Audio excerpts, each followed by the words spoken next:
বাংলা সাহিত্যের রোমাঞ্চকর কিছু গল্প নিয়ে আমাদের এই বিশেষ নিবেদন।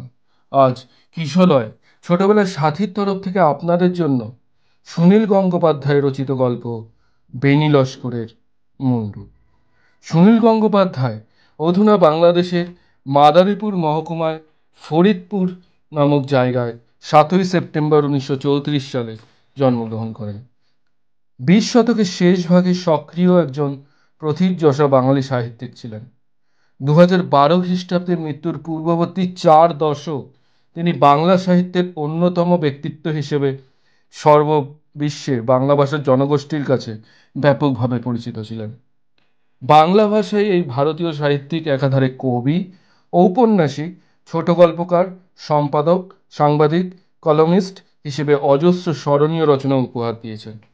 তিনি আধুনিক বাংলা কবিতার জীবনানন্দ পরবর্তী পর্যায়ের অন্যতম প্রধান কবি। একই সঙ্গে তিনি আধুনিক ও রোম্যান্টিক। তার কবিতার বহু পংক্তি সাধারণ মানুষের মুখস্থ। সুনীল গঙ্গোপাধ্যায় নীল লোহিত, সনাতন পাঠক, নীল উপাধ্যায় ইত্যাদি ছদ্মনাম ব্যবহার করেছেন। 2012 সালে 23 অক্টোবর কলকাতায় 78 বছর বয়সে তিনি মৃত্যুবরণ করেন। শুরু হচ্ছে আজকের গল্প বেনি লস্করের মুন্ডু।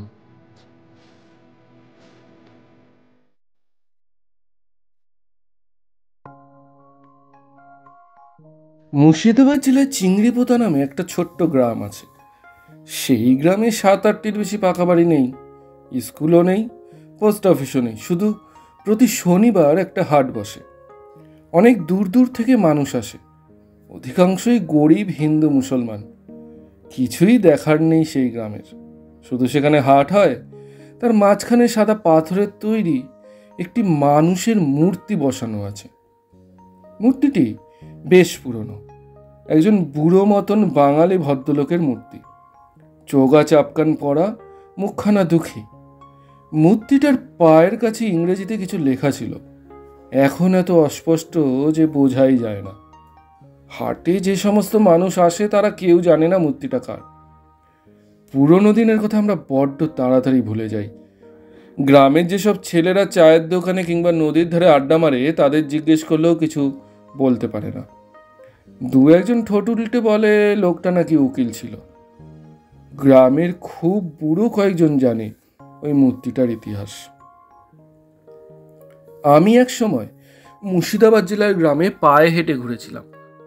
চিংড়িপোতা গ্রামের মধ্যে ঘুরতে ঘুরতে হঠাৎ খুব বৃষ্টি আসায় আমি দৌড়তে দৌড়তে গিয়ে একটা পাকা বাড়িতে আশ্রয় নিয়েছিলাম। সেই বাড়ির মালিক আব্দুল রব আমাকে খুবই খাতির যত্ন করেছিলেন, চমৎকার চমৎকার খাবার খাইয়েছিলেন। সে রাত্রিরে আমাকে আর আসতে দেননি, তার বদলে অনেক গল্প শুনিয়েছিলেন। সেইখানেই আমি বেনি মাধব লস্করের গল্প শুনি। সে অনেকদিন আগের কথা, তখনও আমরা জন্মাইনি, আমাদের বাবারাও জন্মাননি। আমাদের ঠাকুরদাদা দাদুরা তখন খুব ছেলে মানুষ। সে সময় আমাদের দেশে পুরোপুরি ইংরেজ রাজত্ব। আমরা তখন পরাধীন জাতি। রাস্তায় মাঠে সাহেবদের দেখলে এ দেশের মানুষ ভয়ে দূরে সরে যায়। আদালত বিচারালয়ে বেশিরভাগ হাকিম আর বিচারকও ছিলেন সাহেব। মুর্শিদাবাদের একটি মহকুমা শহরের আদালতে একজন সামান্য মোক্তার ছিলেন এই বেনিমাধব লস্কর। তখনকার দিনে ছোট উকিলকে বলা হতো মোক্তার। লোকে বলতো বাংলা জানা উকিল, কেননা আদালতে উকিল ম্যাজিস্ট্রেট সবাইকে তো তখন ইংরেজিতে কথা বলতে হতো। মোক্তাররা বাংলা ইংরেজি মিলিয়ে কোনো রকমে কাজ চালিয়ে নিত। মোক্তার কথাটা আরবি শব্দ, ইংরেজিতে বলা হতো মুক্তিয়ার। যাই হোক, সেই আদালতে 2-3 জন উকিল মোক্তার ছিল। তাদের মধ্যে বড় তারায় আর মোহন মোল্লারের কাছেই বেশি মক্কেল আসত। বুড়ো বেনিমাধব লস্করের ভাগ্য ছিল খুবই খারাপ। সে একটু তোতলা ছিল বলে সে যখন উত্তেজিত হয়ে কিছু বলতে যেত তখন সবাই হেসে ফেলত। তাই মক্কেলরা কেউ তার কাছে সহজে আসে না। আদালতের সামনে একটা বটতলায় সে হ্যাংলার মতন বসে থাকে, আর লোকজন দেখলেই বলে ওঠে, এই যে এখানে ভালো মোক্তার। নেহাত গরিব লোক ছাড়া বিশেষ কেউ আসে না তার কাছে। খুব কম পয়সা দিয়ে কাজ সারে। সারাদিনে বেণীমাধব লস্করের 8 আনা 1 টাকার বেশি রোজগার হয় না। বেণীমাধবের মুখে কেউ কখনো হাসি দেখেনি, সবসময় গোমরা মুখ। সেটা তার রোজগার কম হয় বলেই নয়, তার খুব মাথা ধরার অসুখ। সবসময় তার ভীষণ মাথা ধরে থাকে। তখন তো আর এত রকম মাথা ধরার ওষুধ বেরোয়নি যে টপ করে 2টো বড়ি খেয়ে নিলেই সেরে যাবে। নানা রকম কবিরাজি হাকিমি ওষুধ খেয়েও তার কিছুই হয়নি। মাঝে মাঝে তার যন্ত্রণা এত বাড়ে যে সে 2 হাত দিয়ে মাথাটা চেপে ধরে ছটফট করে। কিন্তু এই বেণীমাধব লস্করি একদিন সবার কাছে দারুণ কৌতূহলের বিষয় হয়ে দাঁড়ালো। ব্যাপারটা শুরু হলো এইভাবে। একদিন আদালতের টিফিনের সময় বেণীমাধব লস্কর বাইরের সেই বটতলায় বসে আছে মক্কেলের আশায়। মাথার ব্যথাটা খুব বেড়েছে, 2 হাত দিয়ে চেপে ধরে আছে মাথা। এই সময় একজন জোয়ান চেহারার মুসলমান তার সামনে এসে দাঁড়ালো, বলল, কর্তা, আমার একটা গরু চুরির মামলা আছে। বেণীমাধব উৎসাহিত হয়ে উঠে বলল, কি কি কি কি কি কি মামলা? বসো এখানে, ভালো করে বলো। লোকটি বলল, আমার দুধেলা গায়ে মুখ লিখে পাচ্ছি না 2 দিন ধরে। তাই আলি সেটাকে চুরি করেছে, যেটা গোয়ালে ঢুকিয়ে রেখেছে। গ্রামে আরও 5 জন সেটা দেখেওছে। বেণীমাধব খাতা পেন্সিল বার করে কিছু লিখতে যাচ্ছিল।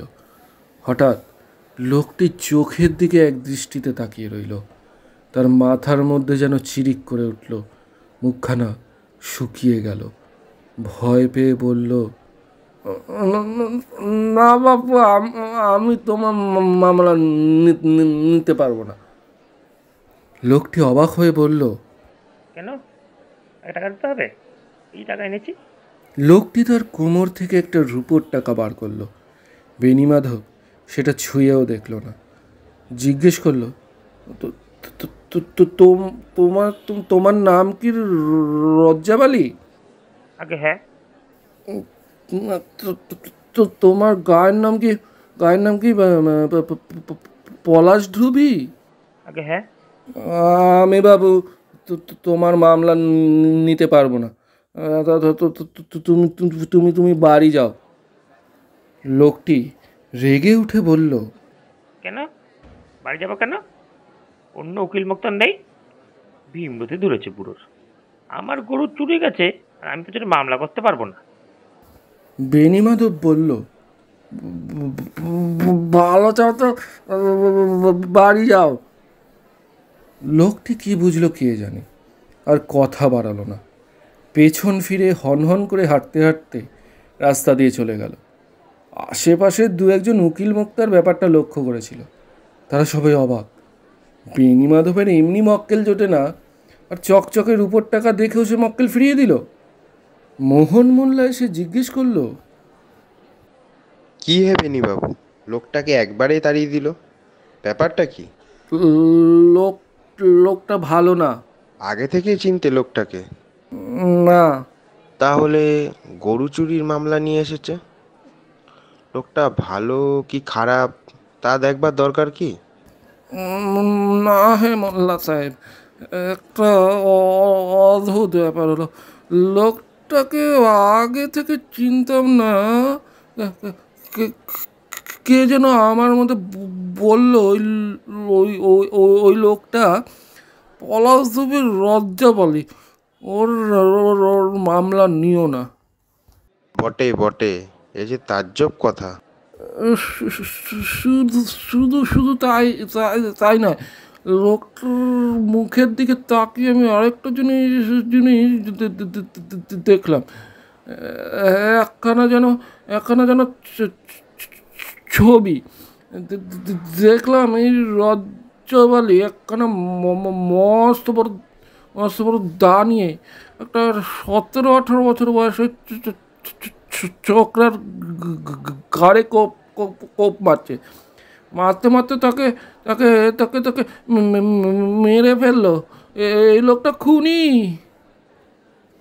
মোহর মোল্লা হাসিতে ফেটে পড়ে বলল, আজকাল কি আফিং ধরেছ নাকি, না গাঁজা টাজা খাচ্ছ? বেণীমাধব অসহায়ভাবে বলল, না না না, বিশ্বাস করো, সত্যি সত্যি দেখলাম। মোহন মোল্লা হাসতে হাসতে সবার কাছে এই গল্প করলো। সবাই ভাবলো বুড়োর এবার মাথা খারাপ হয়েছে, জেগে জেগে স্বপ্ন দেখে। গল্পটা ছড়িয়ে পড়লো অনেকের মধ্যে। এখন বেণীমাধবকে দেখলেই লোকে হাসে। কিন্তু 2-3 দিন বাদে সত্যি সত্যি পলাশধুবির রজ্জবালি মানুষ খুনের দায়ে ধরা পড়ল পুলিশের হাতে। সে তার প্রতিবেশী 17-18 বছরের ছেলেকে মেরে কচুরিবানার তলায় লুকিয়ে রেখেছিল। লোকে একটু অবাক হলো। কেউ কেউ ভাবলো ওই খুনের সময় নিশ্চয়ই বেণীমাধব কোনো ক্রমে দেখে ফেলেছিল, সেই কথাটাই বলেছে অন্যভাবে। এর দিন 10 বাদে বেণীমাধব আরেকটা আশ্চর্য কাজ করে ফেলল। সেদিন আদালতে একটা বড় মামলা চলছিল। অনেকেই সেটা দেখতে এসেছে। শশধর কুণ্ডু বলে একটা লোক একসঙ্গে 3 জনকে খুন করেছে। আজ সেই শশধর কুণ্ডুর বিচারের শেষ দিন। নির্ঘাত তার ফাঁসি হবে। অন্য অনেকের সঙ্গে বেণীমাধবও শুনছিল এক কোণে বসে। হাতে তার কোনো কাজ নেই। মাথার যন্ত্রণাটা তার আজকে আবার বেড়েছে। 2 হাত দিয়ে শক্ত করে মাথা চেপে ধরে আছে। হঠাৎ সে চেঁচিয়ে উঠল, শশধরকুণ্ড নির্দোষ, শশধরকুণ্ড নির্দোষ। সবাই চমকে উঠল। আদালত চলার সময় এইরকমভাবে চেঁচিয়ে ওঠা খুব বেআইনি। হাকিম হচ্ছেন চার্লস উইলবারফোরাস, ছোকরা বয়স, ভীষণ রাগী। তিনি বললেন, সাইলেন্স। বেণীমাধব তবু বলল, শশধরকুণ্ড নির্দোষ, হুজুর ওকে ফাঁসি দেবেন না। হাকিম বললেন, সাইলেন্স। এই মুখঠিয়ারকে নিকাল দেও। বেণীমাধব উঠে দাঁড়িয়ে বলল, ইয়োর অনার, আমাকে আমাকে আমাকে আমাকে একদিন টাইম দিন। আমি জানি ও খুন করেনি। শশধরকুণ্ডু নট গিলটি, ইয়োর অনার। তারপর সে দৌড়ে আসামির কাছে গিয়ে সে বলল, তো তুমি আর একদিন সময় চাও, আমি তোমাকে বাঁচিয়ে দেবো। খুন করেছে পুলিন সরকার, কি ঠিক ঠিক কিনা? খুব হৈ হৈ হয়েছিল সেদিন। বেণীমাধব বলেছিল, শশধরকুণ্ডুর বন্ধু পুলিন সরকারই খুন টুন করে বন্ধুর কারে দোষ চাপিয়েছে। পুলিন সরকারের বাড়ির উঠোনে গাঁদা ফুল গাছতলায় মাটি খুললে রক্ত মাখা চুড়ি আর গয়নাপত্তর পাওয়া যাবে। সব ঠিকঠাক মিলে গেল। সেই মামলার খুব নাম ছড়িয়ে গেল বেণীমাধবের। সবার মুখে মুখে তার কথা। বড়দারায় আর মোহন মোল্লার খুব হিংসে হলো। লোকেরা এখন মামলার জন্য বেণীমাধব লস্করের কাছেই আসে। কিন্তু বেণীমাধব কিন্তু সব মামলা নেয় না। আসামির মুখের দিকে একদৃষ্টে তাকিয়ে থাকে অনেকক্ষণ। 2 হাতে নিজের মাথা চেপে ধরে, এদিক ওদিক ঝাঁকায়। তারপর এক সময় বলে, না বাপু, তোমার মামলা আমি নিতে পারবো না, তুমি অন্য রাস্তা দেখো। কিংবা কারুকে আবার বলে, তোমার মামলা আমি আমি আমি নেব, কোনো হাকিমের সাহায্য নেই তোমাকে শাস্তি দেয়। সত্যি সত্যি তার কথা মিলে যায়। যে মামলা সে নেয় না সেটা নির্ঘাত হার হয়। সে যে কটা মামলা নেয় এই প্রত্যেকটা জিতিয়ে দেয়। তার নাম রুটে গেল হারা মামলার ধন্বন্তরী হিসেবে। সে নিজেও বাড়ির সামনে একটা সাইনবোর্ড ঝুলিয়ে দিল এইরকম, হারা মামলার ধন্বন্তরী, পছন্দ মতন হারা মামলা লইয়া থাকি, সাফল্যের গ্যারান্টি 100%, ফিজ 4 টাকা প্রতিদিন, দরদস্তুর নাই।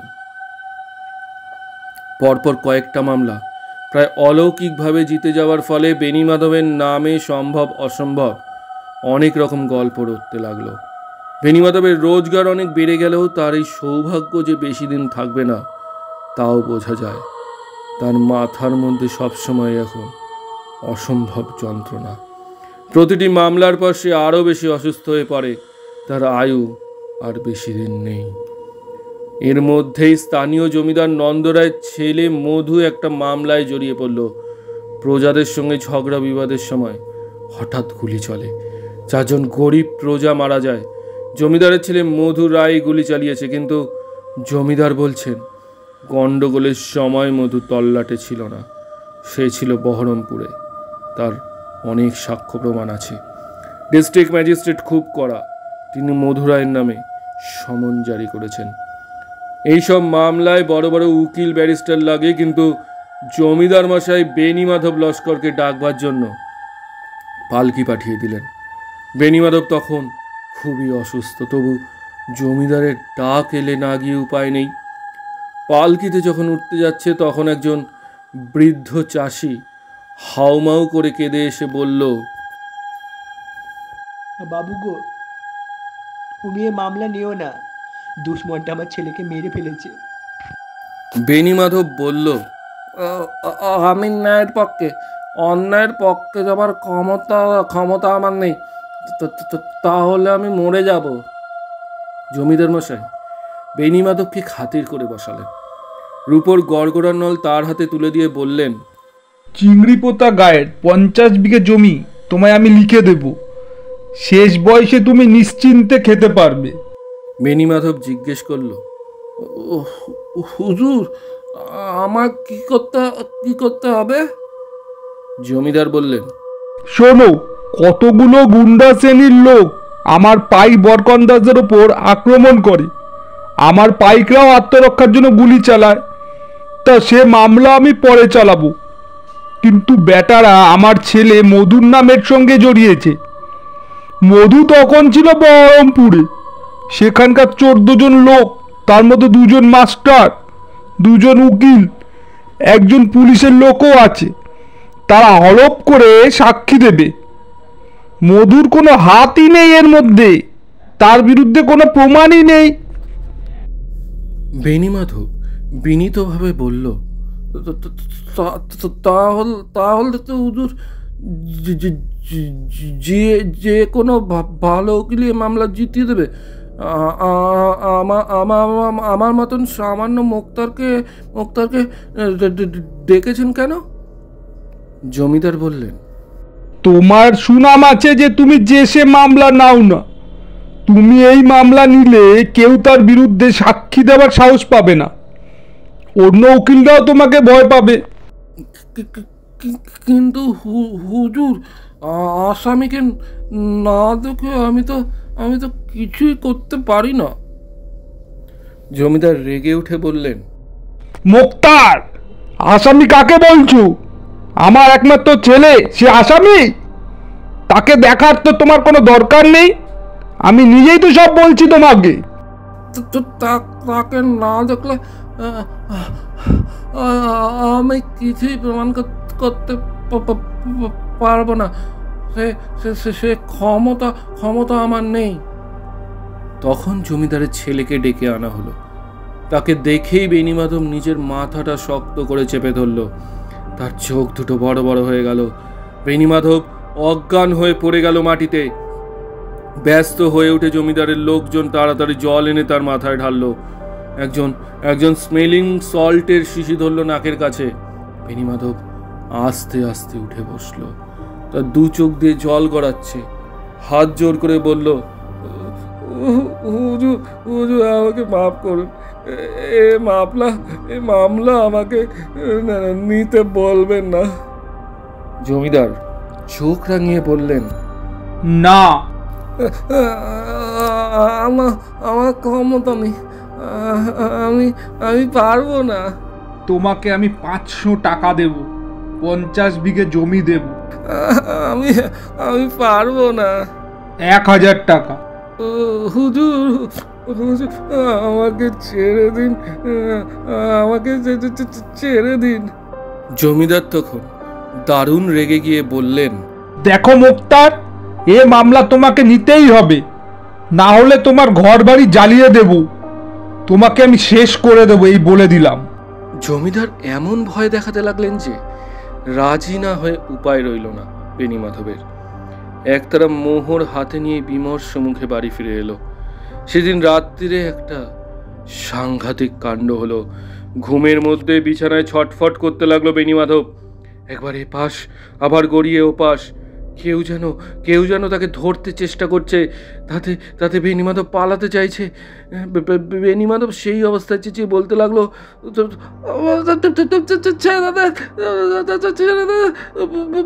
ভুল করেছি, ভুল করতে আর করবো না। ছেলে মেয়ে বউ বেণীমাধবের বিছানা ঘিরে দাঁড়িয়েছে। বেণীমাধব কোনো রকমে উঠে বসে ছেলেকে বলল,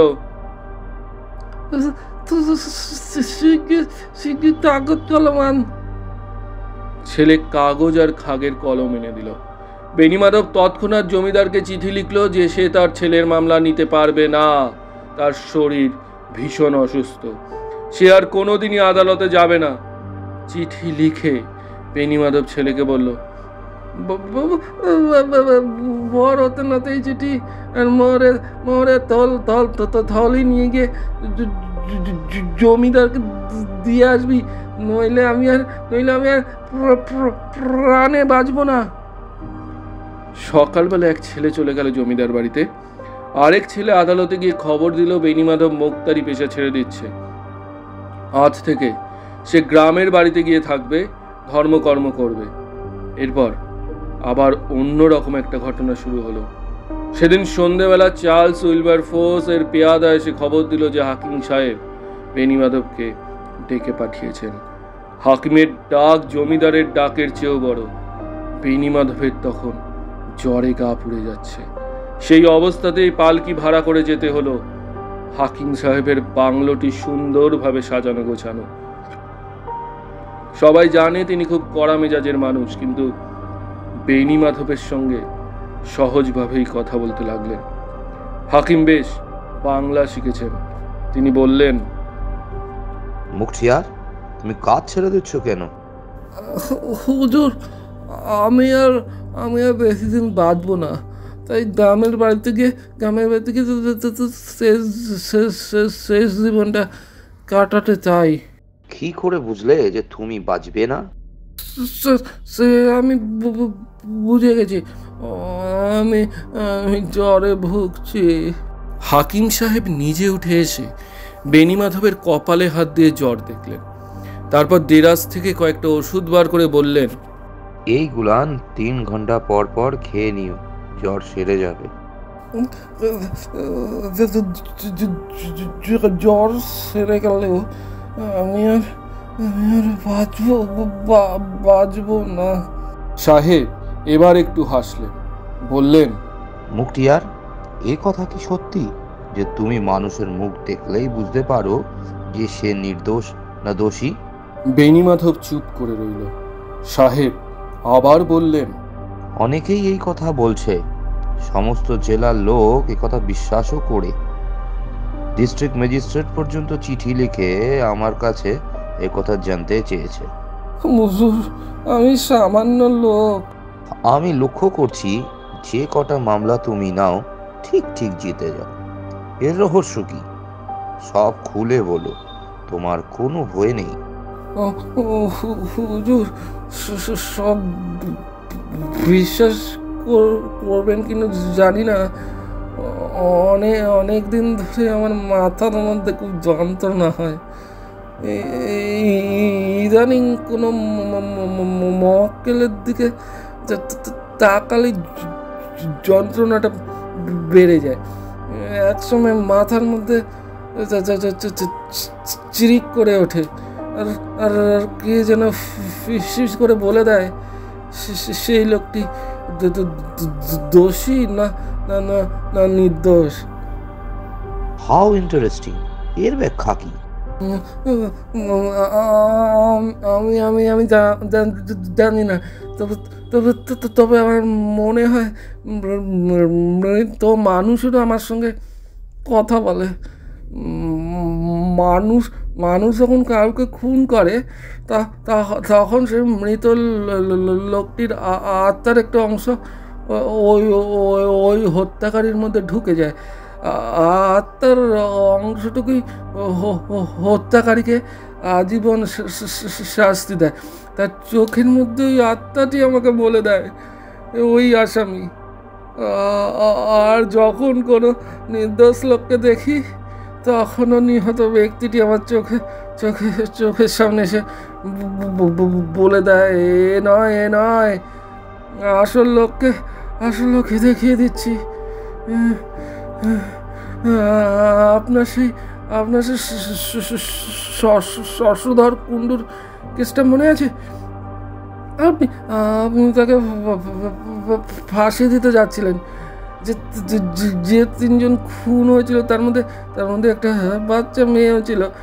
আমি হঠাৎ দেখলাম সেই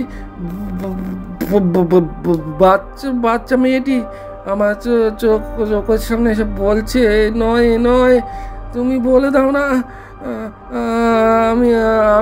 আমি আসল লোকে দেখিয়ে দিচ্ছি। তখনই আমি সব দেখতে পেলাম। তখন চেঁচিয়ে না উঠে আমার উপায় ছিল না। হাকিম বললেন, ফ্যান্টাস্টিক, এ কখনো হতে পারে? বিশ্বাস করা না করা আপনার ইচ্ছে, কিন্তু আমার এরকমই হয়। আচ্ছা মুক্তিয়ার, একটা কথা বলো তো, তুমি যখন অপরাধী কে এই কথাটা বুঝতে পারো, তাহলে তুমি তো ইচ্ছা করলে সে অপরাধীকে বাঁচিয়েও দিতে পারো। তুমি তখন তার বিরুদ্ধে প্রমাণ সবই জানো, তাহলে সেগুলো সরিয়ে দিলেই তো আর কেউ তাকে ধরতে পারে না, কি বলো? হুজুর, মাথার উপরে ভগবান আছেন, তিনি একমাত্র জানেন। আমি জেনে শুনে কোনোদিন অন্যায়ের পক্ষ নিইনি। তা যদি আমি করতাম, তাহলে যেসব মরা মানুষ আমার সঙ্গে কথা বলে তারা কি আবার ছেড়ে দেবে? হ্যাঁ, কালকে কি হয়েছে? বেণীমাধব একটু থতমত খেয়ে গেল, তারপর বলল, হুজুর, আপনি হাকিম, আপনার সঙ্গে নাম বলা উচিত হবে না। কাল এক জায়গায় যেতে হয়েছিল আমাকে, একজনের মামলা নিতে হবে। যেই আমি তার দিকে কিছু দেখলাম কি চারজন গরিব চাষির মধ্যে সে লোকটাকে ঘিরে দাঁড়িয়ে আছে। সবাই তার দিকে আঙুল দেখিয়ে বলছে এই খুনি। আমি আর সেই মামলা নিতে রাজি হলাম না, কিন্তু সেই পক্ষ আমাকে ভয় দেখালো, জোর করে আমাকে এই মামলা নিতে রাজি করালো। মাঝরাতে চারজন মরা লোক ঘিরে ধরলো আমাকে, ঘৃণার সঙ্গে বলতে লাগলো, তুমি আমাদের খুনিকে বাঁচাবে, তাকে বাঁচাবে। সেই জন্যই তো আমি মুখ তৈরি করাই আচ্ছা থেকে ছেড়ে দিলাম। হাকিম সাহেব অবাক হয়ে খানিকক্ষণ তাকিয়েছিলেন, তারপর বললেন, তুমি বললে না যে সব সময় তোমার মাথা ব্যথা করে, এর জন্য চিকিৎসা করাওনি? অনেক করিয়েছি, কিছুতেই সারে না। হাকিম উঠে দাঁড়িয়ে চিন্তিতভাবে পায়চারি করতে লাগলেন ঘরের মধ্যে। হঠাৎ ঘুরে দাঁড়িয়ে বললেন, মুক্তিয়ার, তোমার একটা কথা বলার আছে। তোমার মুন্ডুটা আমার চাই।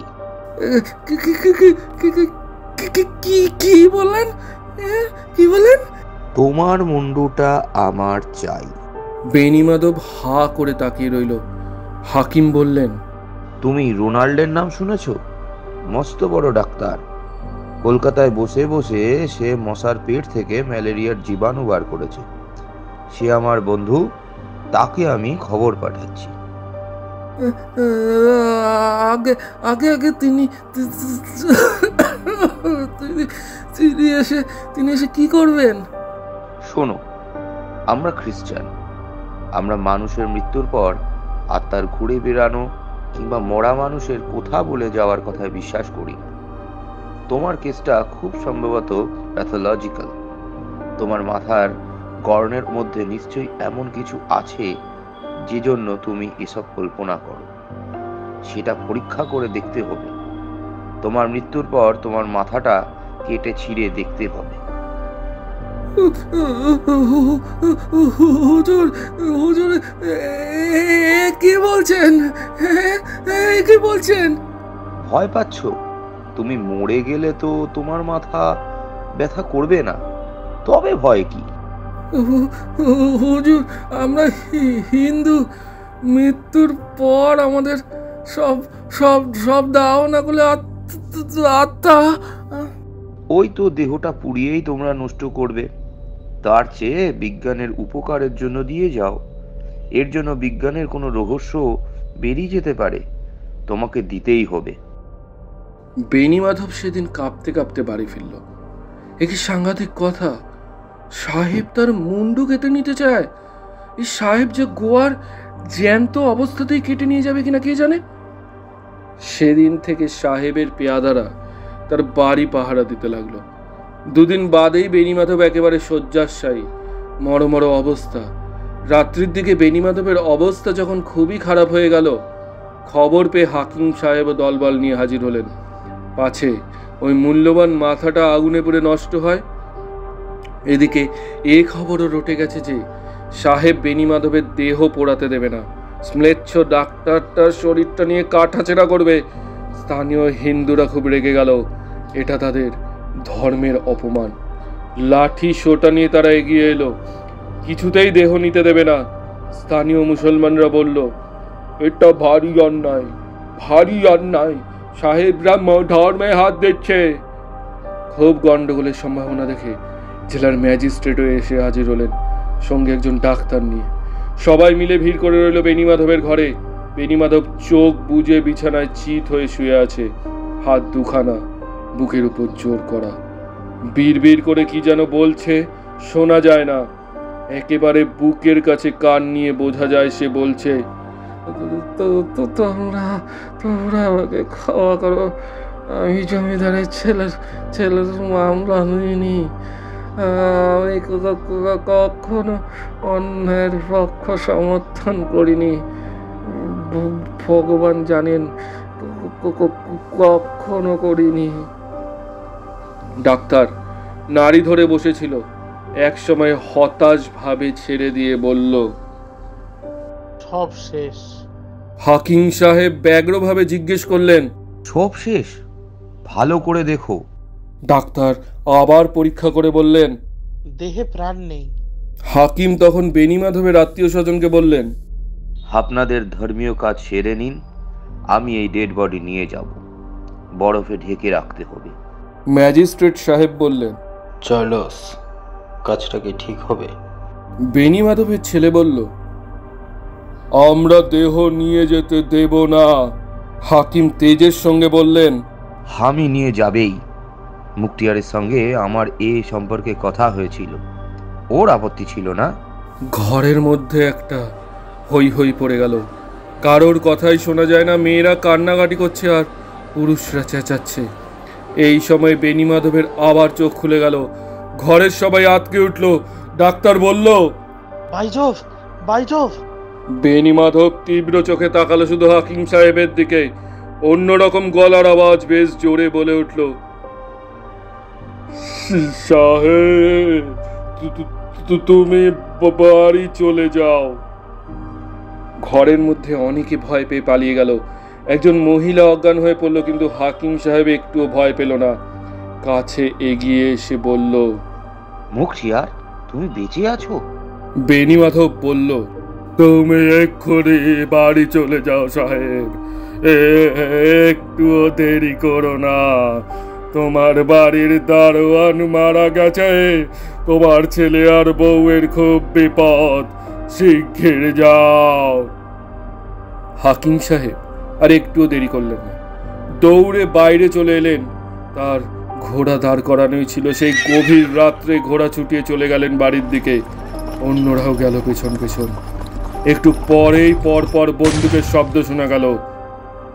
ততক্ষণে বেণীমাধব আবার মরে কাঠ, সমস্ত শরীর ঠান্ডা। সেই রাত্রিরে হাকিম সাহেবের বাড়িতে ডাকাত পড়েছিল। ডাকাতরা বাড়ির দারোয়ানকে মেরে ফেলে বাংলোর ভেতর ঢুকে পড়ে মেম সাহেবকে আক্রমণ করতে যায়। মেম সাহেব তার ছেলেকে নিয়ে একটা ঘরে ঢুকে দরজা আটকে দিয়েছিল। ডাক্তাররা দুমদাম শব্দে দরজা ভাঙার চেষ্টা করছে। সেই সময় হাকিম সাহেব এসে পড়লেন। আর একটু দেরি হলে বউ আর বাচ্চাকে বাঁচানো যেত না। একজন ডাকাত মরল, দুজন ধরা পড়ে গেল। হাকিম সাহেব বেণীমাধব লস্করের দেহ কাটাছেঁড়া করে দেখতে চাননি। তার বদলে নিজের খরচে বেণীমাধবের একটা মূর্তি তৈরি করিয়ে তার গ্রামে স্থাপন করে দিয়েছিলেন। তলায় লিখে দিয়েছিলেন শেক্সপিয়ারের একটা লাইন, স্বর্গে মর্তে এমন অনেক ব্যাপার আছে হোরাসিও, যা তুমি কল্পনাও করতে পারো না। There are more things in heaven and earth, Horatio, than are dreamed of in your philosophy.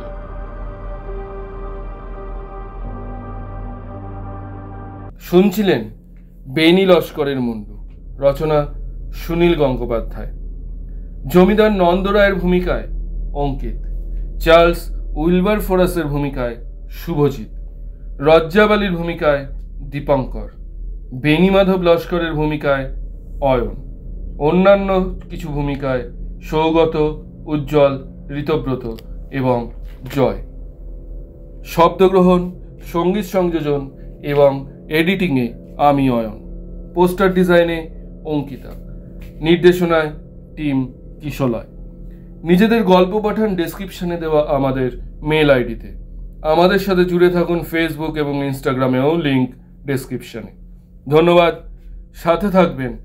আরও অনেক রহস্য, ভৌতিক, কৌতুক, অলৌকিক গল্প আপনাদের আমরা শোনাবার জন্য প্রস্তুত। দেখা হবে আগামী গল্পে। আজকের মতো বিদায়।